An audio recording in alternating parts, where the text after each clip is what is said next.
Whenever I first moved to Texas back in 2003, I'd watch TV, and there was a frequent commercial advertisement that would come on that I had in multiple different businesses I had never seen before in my life, okay? Growing up in West Virginia, whenever you build a house, okay, literally every house, and you can ask my wife, is built on the side of a hill, and there's no arrangement to anything. It's just kind of wherever there's a spot, you put it on. And really the biggest issue you would have to worry about when it comes to building a house is, because it was dirt and you had a rock foundation, usually it's very close underneath. But the only thing you had to worry about is if there's a really hard rain or a flood or something, and basically if the mountain moves, so does your house. There's nothing you can do about it, right? It's not a crack, but it's the whole movement of everything. And but here in Texas, especially out here in east of Dallas, on top of the hard clay, all right, there's an issue that often we see about. What is it? What's a problem that every house around here has? Foundation repair, right? I had never seen a foundation repair commercial until I moved here. It wasn't a thing. I was like, what is this fascinating thing I keep seeing these commercials about? And around here, the question is not a matter of if it's going to happen, but what? When, right? I mean, it's a matter of when it's going to happen. You need to have your foundation repaired. Well, here in Texas, foundation repair is a big business. There's lots and lots of places that offer them up, right? Lots of choices. But if you try to come to West Virginia and build a foundation repair business, your family's probably going to starve. Okay, because there just isn't a business for it. There may have been, but I didn't know. Maybe they were just those businesses people know. However, maybe if you want to run an insurance business on total house loss, well, you could possibly make money on that. Why? Why is that the case? Why is it that you could do it? Well, because it depends on what the house is built upon, right? The foundation's key. And it's important to know what you're getting into before you build a house on any foundation. It's important to know what you've got in front of you, right? Well, in our passage today, I think Jesus speaks to a foundation upon which, not our houses, but something, our very lives are built upon. And it's an important question. And what we choose to build upon will make all of the difference in what's going to happen when the drought comes, when the floods come, when the storms hit, right? And the winds battle and the things of life find their way into our lives and they batter us and hit us. And so what I want to do today, I want to take a look at these items. And what we're going to do, we're going to break up into some small groups too for a little bit and discuss these, and we'll come back together. And I just want to kind of talk about what are some of these coming off of this Sermon on the Plain that we started with last week, and how it is we are to live our lives in light of Christ. What are some things that we can take and begin to put these into practice, and what our life can look like built on the proper foundation? And so what Jesus is going to do in this section, he gives us 4 different word pictures, which he intends for us to remember. And each one is a warning first, I believe, about rival teachings or rival visions of the kingdom, and he's going to teach us about solutions that are given often, which unfortunately just leave the depth of the problem untouched. They build on something and never touch the true foundation of what's going on. And, I think these are certainly applied to teachings that Jesus had in his day, the people that he was up against, the people that he was speaking against. But really, I think they also deal with the theories today of what humanity itself should look like.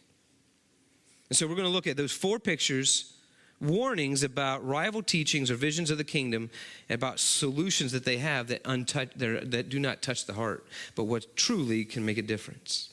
The first of these is this, and he reads in verses 39 through 42. And it's this idea about the blind leading the blind, right? Jesus had encountered lots of opposition already in his teachings, right? People were coming against him, and he begins with a warning about these other oppositions in their teachings, which they look as though if they offer guidance, they tell you a way to go, but the reality is just like a blind person, all they're going to do is just lead you into a ditch. If you follow after them as they fall into the ditch that's sitting in front of them because they cannot see it, you too, if you follow after them, are going to fall in the same place. And I think the call of the student right after too, where he talks about, he says that a student is not greater than their teacher. A disciple is not greater than a teacher. The call of a teacher and students to let you to know that there's no reason to follow after the Pharisees. Why? Because Jesus is saying, if you follow after them, you may think that you can listen to them. You may think that you can overcome their shortcomings. But the reality is if you follow after their way, you will look no different than they do. Why? Because the disciple is never greater than their teacher. But everyone, when they're fully trained, will be like them. So he's setting out a warning first that they are leading themselves into a ditch. And if you follow after them, you have a similar place of your destination. Because all you'll ever get in the end is to be just like them. You won't be any better. It's what Jesus is wanting to do at the end of this sermon. He wants to break from the mold, I believe, of what they've offered and to follow his new way of living that he's come here for. You hear me say this week after week after week, this new thing that Jesus is bringing. Jesus is not bringing necessarily something brand new that's never been understood before, but it's this idea that God had given his word and given his understanding through the law and the prophets for years to all of these authors through Moses and the other prophets to live a certain way. But the problem is that God had not changed, right? His word had not changed. He is still the same God to this day, 2,000 years ago, when Jesus is walking this earth, that he was before. The problem is not that he had changed, but those who were leading and those who were calling others to follow after this God had changed, and their understanding of what his word meant had changed. Just as it does 2,000 years later than from Jesus' day.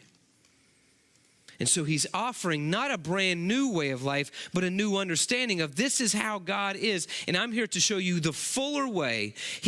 God has laid the foundation through the law and the prophets, but now Jesus is going to build upon that in a greater way to understand. But the second thing he says, after not only that the blind leading the blind, but second is that he talks about the log in your own eye, right? Like the previous thing with the blind, the question here is not can you follow somebody, but can you lead? Can you clearly see well enough in order to lead, let alone criticize someone else? Are you able to lead a life in following that somebody else would want to follow? Because I think here's the reality. And I will tell you, anybody that I think that has a kid that's just like them will be able to tell you that this is true. I think the reality is what we criticize in others is frequently, though not often, not always, sorry, the thing we criticize in others is what we subconsciously are aware of, or I would even say afraid of, in ourselves. It's called projection, right? The psychological term is called projection. We know we have a problem. I know I have something in myself that doesn't go right. And I have this own problem in this log in my own eye. But what do we try to do? We try to avoid that problem by doing what? By telling somebody else that there's a tiny little problem in theirs. Anybody have a kid that's just like you? And they are a mirror put up to your face of all the time. And the reason why they're so difficult is not really overly that they're necessarily difficult, is because they're exactly like you. And you go, I wish I didn't see that, because it's just telling me how about myself. I have one of those. He's redheaded.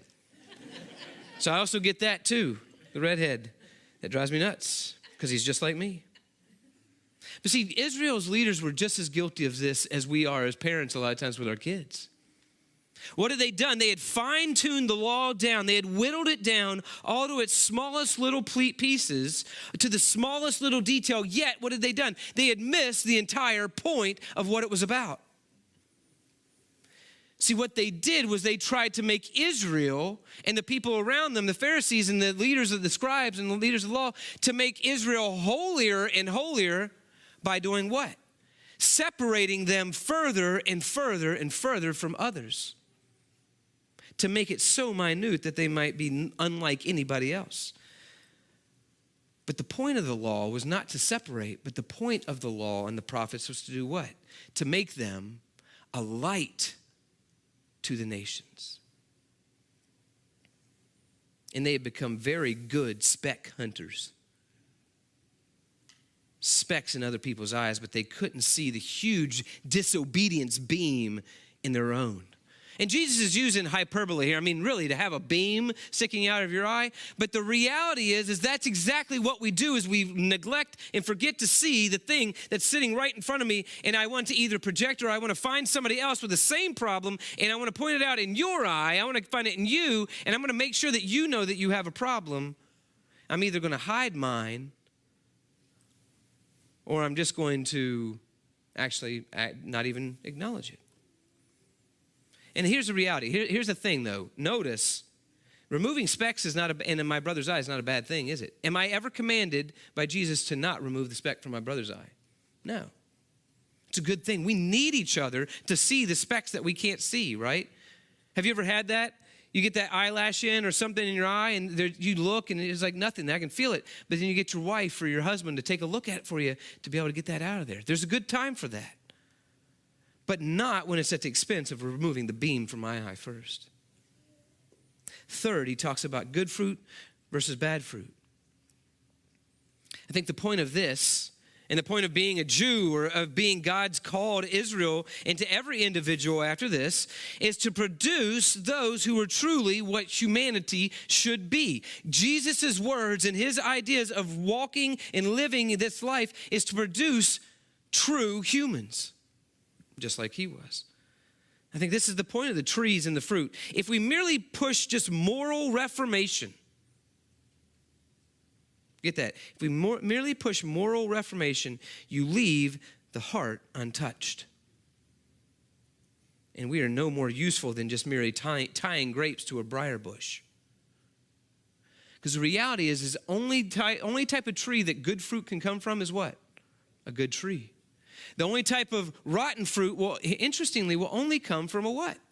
A rotten tree, a bad tree. Can a rotten tree, an unhealthy tree, produce good fruit? No, if it's sick. But here's the crazy one. I can get that. I can think about in my life of thinking, okay, if it's a rotten person or rotten, your heart's rotten, of course you're not going to produce any good fruit. But interestingly, a good tree will what? Only produce good fruit. Look what Jesus says there, right?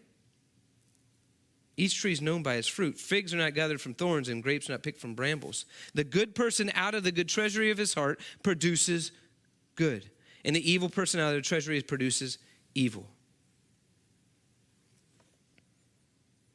Jesus invites each of us into this entirely new way of life. One, I believe, that's different, and it now requires an entire heart change, a change deep down, even into our personality. It does not come with merely taping fruit onto what we're already about, or merely just seeing something out there. It's more than just a moral thing. You can go, and here's the thing, you can go to the market today, you can go out in the world today, and find many alternatives to Jesus' invitation.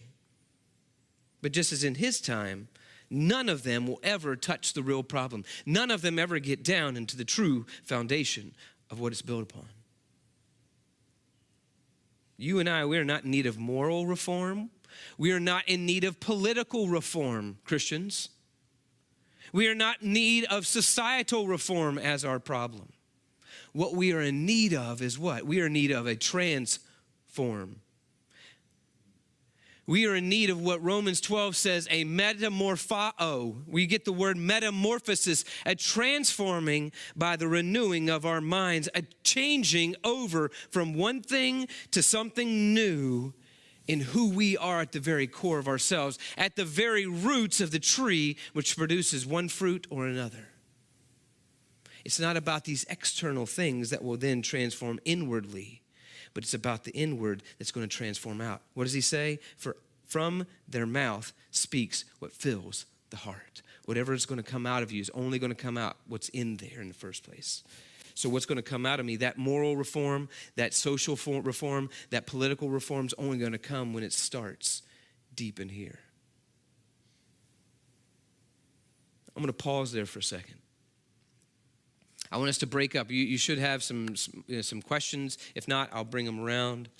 I want to take this idea. I want to stop for a second. I want to pause. I want us to look together to kind of talk through some of these things and see where is it we can begin to see about ourselves and about our community and how we can grow in some of these things. And we'll bring it back together. I want to hear some ideas from you.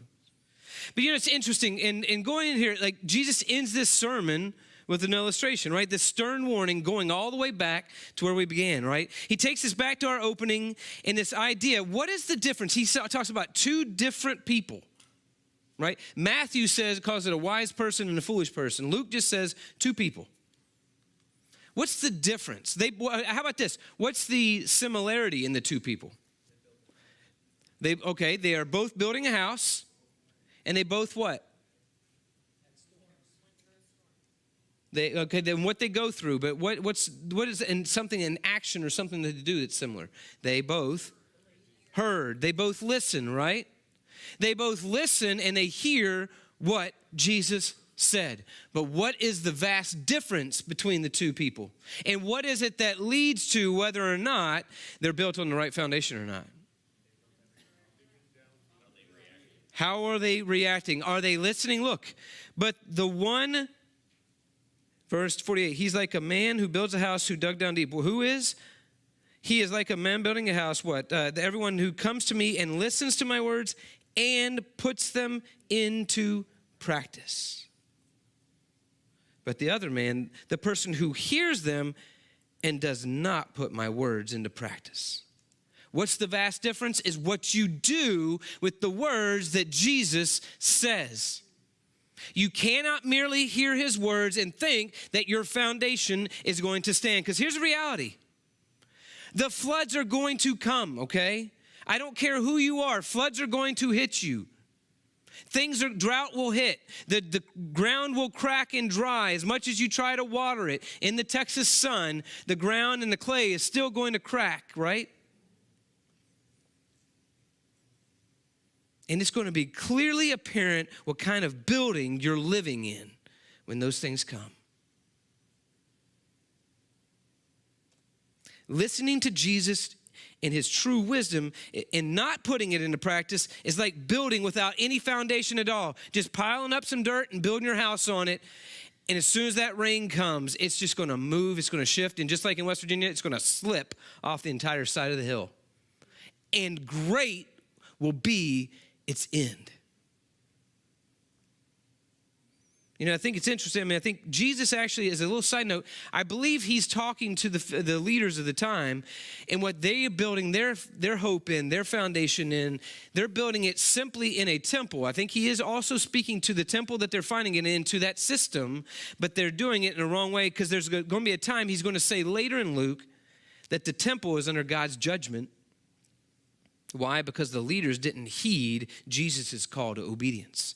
And what's going to happen to that temple in 70 AD? It's going to be destroyed. But I do believe this message applies to us even today.